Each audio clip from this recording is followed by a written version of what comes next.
E hoje isso aparece bastante nos Estados Unidos. A gente, acompanhando o noticiário internacional, a gente vê que tem muito mais divisão política e social lá do que aqui no Brasil, por exemplo. Na minha visão, vocês concordam com isso?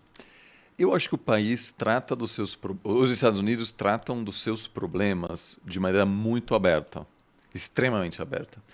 O que me parece algo positivo, né? Mas por outro lado, a questão racial, por exemplo, é uma questão muito complicada nos Estados Unidos. Eu fiz parte do meu ensino médio nos Estados Unidos e minha pós-graduação. O ensino médio no Midwest, em Ohio, e minha pós-graduação em Massachusetts. E é um país extremamente dividido, e eu lembro disso. Nós tínhamos no internato onde eu estudei alguns alunos negros que não moravam dentro do colégio, mas que vinham da região. E quando eu, às vezes, né, passava o final de semana visitando eles, assim, em Ohio, por exemplo, essas pessoas viviam em subúrbios onde só viviam pessoas negras. Ou seja, havia uma separação até hoje que é muito grande. Agora, eu não quero relativizar isso de forma alguma, eu só quero dizer, nós sabemos muito sobre o problema do racismo americano porque é um país cuja cultura é muito visível, é um país aberto, ninguém esconde aquilo. Enquanto o racismo, infelizmente, continua sendo um problema global e é um grande problema, por exemplo, na China, Exatamente, eu onde é pensei nisso. pouquíssimo falado. Então, nossa primeira... Por quê? A Porque minoria uigur, por exemplo. não só isso, mas, por exemplo, o dia a dia de intercambistas africanos, negros, que vão para a China é realmente complicado. Assim, tem muitos problemas nesse sentido. Tem um discurso extremamente violento nas redes sociais, na China, na Rússia também. Ou seja, infelizmente não há nenhum país não Livre racista disso, livre disso. Mas eu não sei até que ponto a situação nos Estados Unidos é pior do que em todos os outros países. Diferentemente de outros países, existe, por exemplo, uma elite financeira negra, né? Que não é só jogador de futebol, de basquete, etc. Mas então, assim, eu acho que a forma como os Estados Unidos encaram seus problemas é de forma muito aberta. E aí tem filme, livro, muitas críticas nas universidades, etc. E não tem essa coisa, quando eu viajar não vou falar mal do meu país, né? Que, assim, tem essa abertura. Claro, é um país que não só nesse sentido, mas é muito desigual. E a divisão talvez mais profunda que eu vejo hoje é a divisão entre a população urbana e a população rural, que realmente parece assim uma divisão, uma polarização, um ódio mútuo entre esses dois grupos que é muito maior do que entre bolsonarista e petista. Eu brinco assim, Credo. a gente acha que aqui está ruim, então a gente não está prestando atenção que lá é uma coisa assim, não é... Aqui, por exemplo, ainda tem eleitor de esquerda e direita que mora na mesma rua.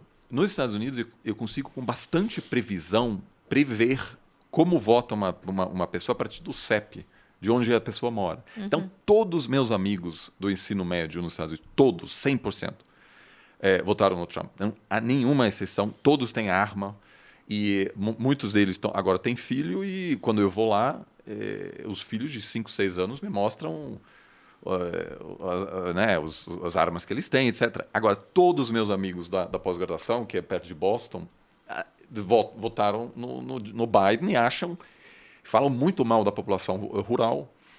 E isso é muito preocupante. Eu acho que pode haver aí não chega talvez a ser uma guerra civil, mas os Estados Unidos podem se tornar um país ingovernável em função dessa divisão que acho que é muito maior do que aqui no Brasil. Eu não me preocupo, de certa forma, por incrível que pareça, eu me preocupo mais com a viabilidade de longo prazo dos Estados Unidos como sistema unidade política do que com o Brasil. Porque no Brasil, assim, por exemplo, o Nordeste hoje vota predominantemente no PT, mas isso é uma coisa recente. O Lula, quando ganhou em 2002, perdeu o Nordeste. Então, essas coisas... Muda, né? É Muda. mutável, Nos Estados Unidos, enquanto aqui não. não. Então, né, esses países rurais tem um conservadorismo que ele tem uma visão de mundo que é totalmente diferente da visão de mundo do cara que... De Nova York. De Nova York, Chicago. Né? Então, isso eu acho que é algo que é um desafio maior nos Estados Unidos do que aqui no país. Eu concordo com a ideia de que realmente eles são muito mais abertos para discutir os problemas deles. E eu acho que tem um outro ponto que não só que eles são abertos, mas eles têm consciência. Aqui no Brasil não é só uma questão de não vamos falar do assunto. Não está muito claro a importância, a gravidade, a seriedade, a profundidade que esses assuntos, por exemplo, raciais no Brasil, dividem a nossa sociedade.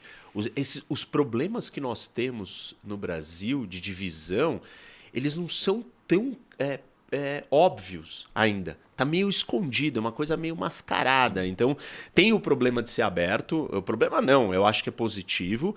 E concordo com você também, quando a gente compara com os outros países, é muito pior. E não é só pior porque eles não falam. É pior porque o assunto não está maduro. Não está explícito, não está falado. Não é porque eu não quis falar e eu escondi. Não, porque eu não me toquei que aquilo está acontecendo. Então, é como se essa sociedade estivesse um passo atrás ainda de começar a lidar com um problema que um dia vão ter que lidar. E não sei como vão fazer.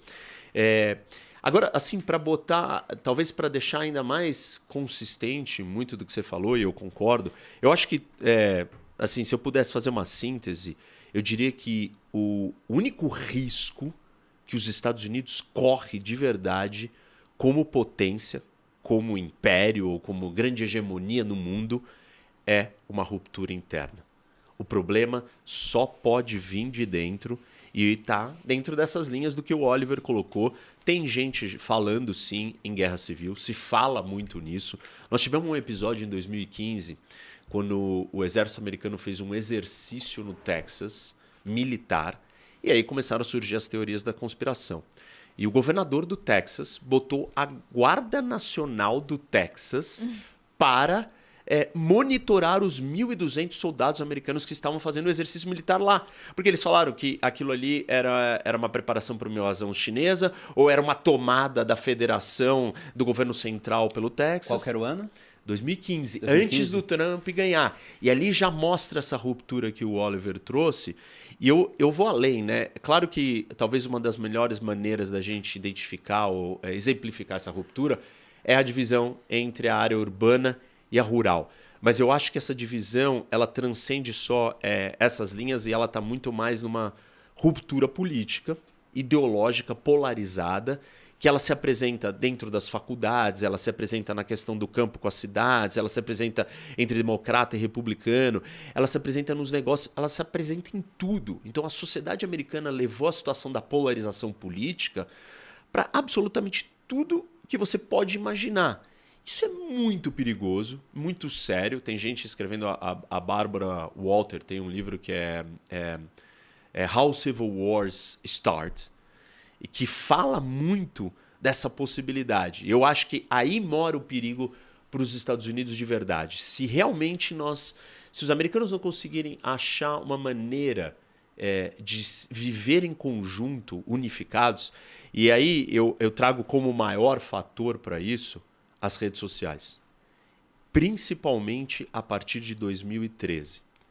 E assim, quando as redes sociais elas incluem o compartilhar e o like e criam algoritmos onde ele privilegia a viralização, e o que viraliza mais é aquilo que mexe com a raiva, com a ira, aí nós temos um problema muito grave e os Estados Unidos se torna uma grande torre de Babel que está respingando no mundo inteiro, e eu concordo muito com o que o Oliver falou, acho extremamente importante.